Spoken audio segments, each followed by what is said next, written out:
Në 6 muajt e këtij viti, domethënë 2025, ne kemi pas ndërhyrjen e G, ajo që interesoi më tepër, janë 176 raste që kemi pas ndërhyrje, prej tyre kanë rezultuar me 125 me karcinom të gjirit.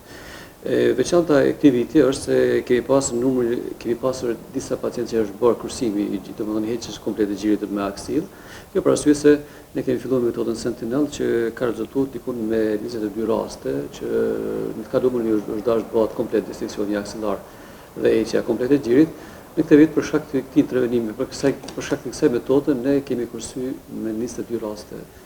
kanceri i gjirit. Domethënë, këta pacientë nuk është bërë komplet heqja e gjirit dhe aksilës, por bërë vetëm një pjesë e tumorit ku është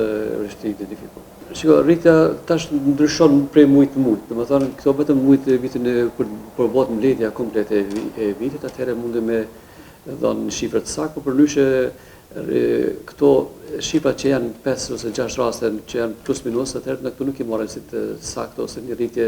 të kancerit të gjirit, por shikuar në të kaluamën edhe vitet që kemi përcjell, atëherë ka qenë një trend i rritjes kancerit të gjirit, dhe kjo për shembull për vitit të kaluar, për një vit ka qenë diku rreth 11 raste më i madh se sa viteve të kaluara, domethënë vitin 2023-2024. Këtë vit do të them ndonjëherë që vetëm në fund vitit atëherë mundem të them me një shifër të saktë se sa është për arsye se muaji i kancerit të gjirit është muaji kur është numri i pacientëve shumë i madh ose zbulimi i kancerit të gjirit është shumë i madh, edhe atëherë ajo mund me ndryshu komplet situatën që kemi në. Shikoj, ne kemi faktorët që shkaktojnë kancerin të gjirit, gjithmonë janë ato që është më e rëndësishme është faktori gjenetik, janë shpreh mirë, po kohët të fundit është mënyra e ushqimit, mënyra e jetesës, janë faktorë shumë ndryshme të tjerë që ndikojnë